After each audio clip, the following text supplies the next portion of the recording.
Bonjour les juifs marocains du monde, bonjour. C'est Nicole Elgrissi qui s'adresse à vous pour vous dire ce qu'elle pense de vous tous après qu'elle vous ait observé pendant toutes ces années, à vous voir toujours dans les coulisses, à avoir des problèmes à vous exprimer publiquement sur votre judéité, sur votre marocanité. J'ai essayé de remplacer votre absence sur les réseaux du mieux que j'ai pu. Toujours toute seule, donc toute seule égale folle. Mais aujourd'hui, force est de constater qu'après cet échec cuisant du partenariat Maroc-Israël, un échec cuisant qui a beaucoup de raisons, mais aujourd'hui je vais m'attaquer à une seule des raisons pour lesquelles le 7 octobre devrait tous vous réveiller. Le 7 octobre est une réponse à toute la haine que nous porte le monde entier, y compris des compatriotes marocains cachés jusque-là, qui sont sortis de leurs égouts pour venir nous cracher leur haï Félestine. Mais en aucun cas, ça ne peut bouger nos 3000 ans de vie au Maroc. En aucun cas, ça ne peut bouger notre lien avec tous les tzadikim du Maroc.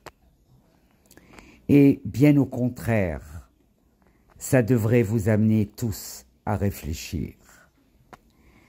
Pendant 20 ans, j'ai remplacé vos voix absentes, votre militantisme pitoyable, vos réactions via émoticônes à tous les combats que j'ai livrés, à tout ce que je vous ai exhorté à vous exprimer lorsque je parlais du problème des spoliations immobilières des biens des Juifs du Maroc.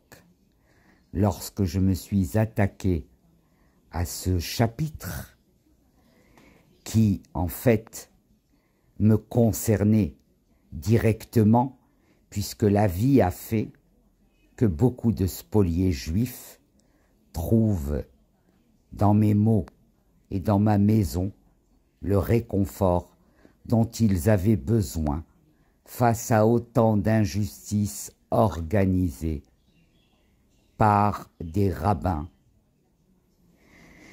qui ne sont entrés dans la Torah que par accident, puisque tout ce qui monnaie la Torah sont des accidents pour le peuple juif, comme il y a des musulmans qui sont des accidents pour le monde musulman. Nous aussi, juifs du monde, le 7 octobre doit nous amener tous à nous remettre en question. Alors aujourd'hui, c'est le tour des Juifs du Maroc.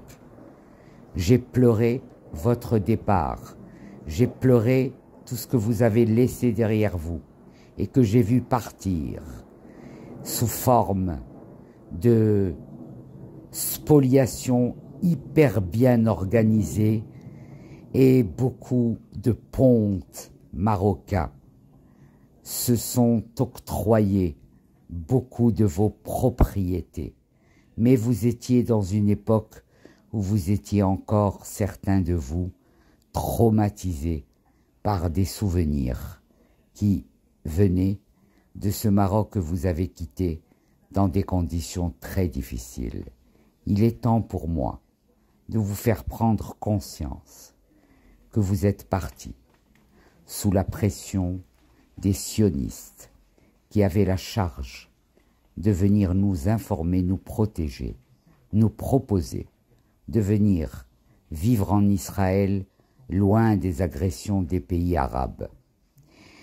L'argument des sionistes était la façon dont l'Algérie et la Tunisie avaient facilement livré leurs juifs aux Allemands, avec la grande complicité qu'ils avaient développée avec le peuple français nasillard.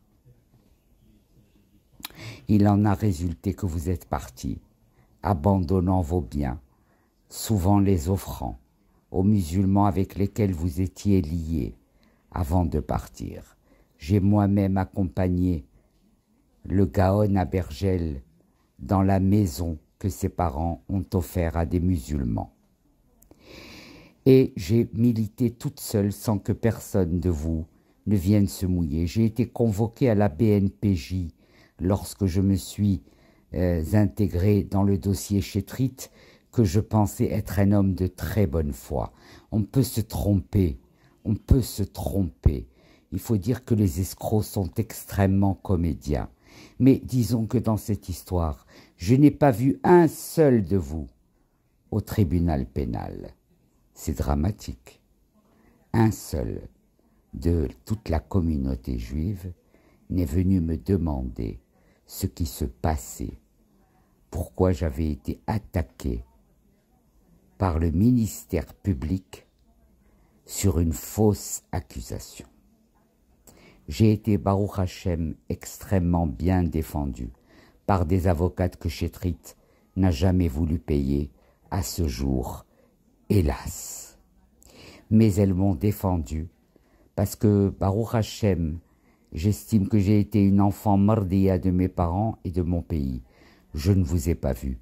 Aujourd'hui, vous voyez des manifs de Marocains expulsés par des jugements, puisque aujourd'hui les tribunaux marocains ont été liftés. Donc les jugements sont normaux. Et dans les jugements normaux, il y a les vieux dossiers de biens juifs qui ont été spoliés et dont les auteurs ont mis ces dossiers au tribunal. Les décisions sont en train de tomber, ce qui veut dire que les expulsions vont se succéder. Allez-vous continuer à laisser vos compatriotes musulmans vous traiter de sales juifs alors que l'histoire prouve que c'est vous qui avez été volés et que ce sont vos départs qui ont enrichi l'Istiqlal marié à l'Algérie et à la France pour cette occasion grandiose que de mettre un séisme psychologique au Maroc. Je l'ai vécu pour avoir eu 9 ans en 1967 et avoir vu les manchettes de journaux virer au violet par l'Istiqlal. L'Istiqlal. L'Istiqlal qui n'aimait pas les Juifs, mais qui est devenu ventripotent grâce au bien des Juifs. Eh bien, l'Istiqlal n'était pas content des accords Maroc-Israël, parce qu'il craignait que les Juifs ne remettent cette histoire sur le plat. Apprenez donc à vous montrer, les Juifs du Maroc, à vous venir en vidéo et vous exprimer sur votre marocanité. Ne venez pas vous exprimer sur votre marocanité dans des soirées où on serre les pinces et on congratule bêtement. Apprenez à vous intégrer dans l'histoire de votre pays comme il le faut. Parce que l'amour, c'est à deux, c'est pas un seul.